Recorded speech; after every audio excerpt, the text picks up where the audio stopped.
Today, if you want to get in touch with somebody famous or somebody big, what's the best way to do it? Is it to slide into their DMs, send them an email, or should you just publicly call them out on a tweet? According to the history available to us, before 2400 BCE, there is no documented use of any kinds of postal system. It was only in 2400 BC that the pharaoh started using it, and these letters were delivered by walking or by using a horse. And no, it's not by using an owl. And now it's amazing to see we've come from that to now, where the postal system is about $1 billion industry. I know most of you are thinking, why the hell am I telling you all this when we live in a time when we can literally send a message to anyone and everyone in any part of the world? I mean, with technology like this at our fingertips, who the hell sends letters anymore? The only reason we use the post nowadays is to send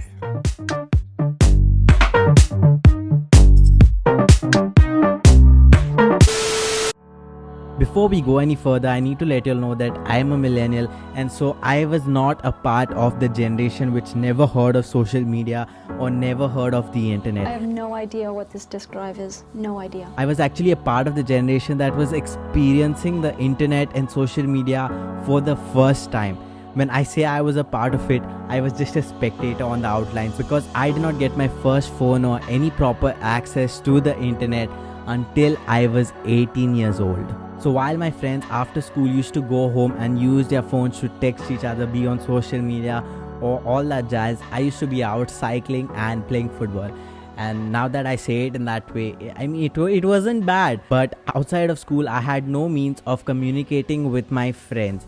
Well, actually I did have one means, and that was a landline. But the one problem about the landline is you can't really spend a lot of time talking to somebody, because you would be hit with a really high bill, and also you can't really have a really private conversation when this one phone is being used by your entire... Yeah, okay, fine, yeah, you can talk, yeah, fine. I mean, who even uses landlines anymore? I mean, do they even work?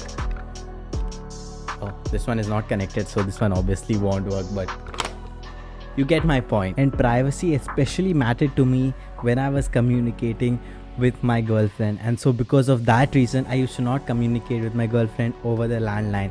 And that's why I started employing writing letters to her. So I would write these letters and send them out, and that's when I first began actually writing.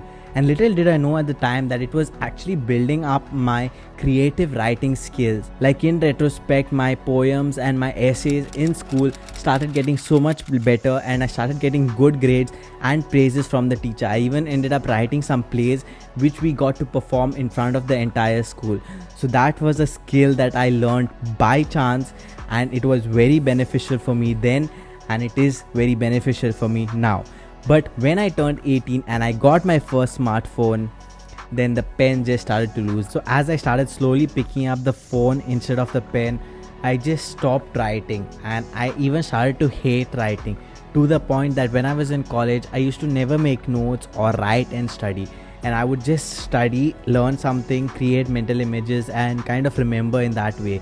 And I made the excuse that, this method works best for me, and that's why I do not make notes, when the reality is I never even tried to make notes or try to study in that way. And that's because I was just lazy and I didn't enjoy writing. And it's not only writing with pen on paper, I even do not enjoy texting or emailing. I would rather just have a call or send a video message, because that way I do not have to put it down in words, because I find that really time consuming and I just don't enjoy it. That was until 2020, when the pandemic hit. I made a new friend on Insta, and we used to DM back and forth, and she lived in another state, and I just had this crazy idea, like,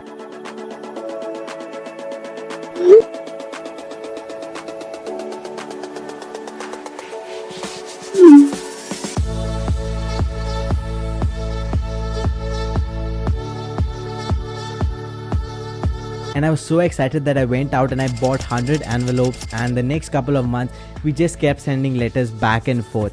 And towards the end of 2020, when we got hit with a new wave and everything was going back into lockdown, we started losing some letters in the post and some stopped getting delivered.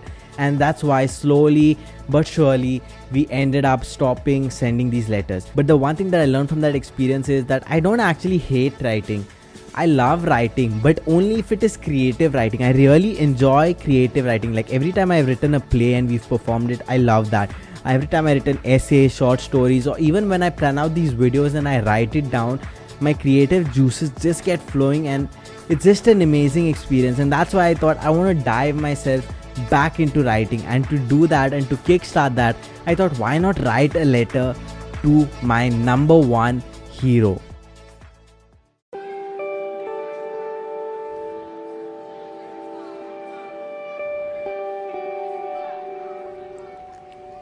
Dearest Casey Neistat, I am writing this from halfway around the world.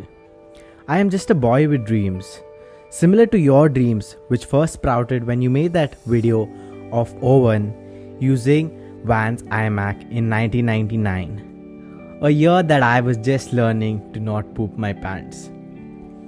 I had only started watching your videos in 2019 when the pandemic hit, and way after you had stopped daily vlogging.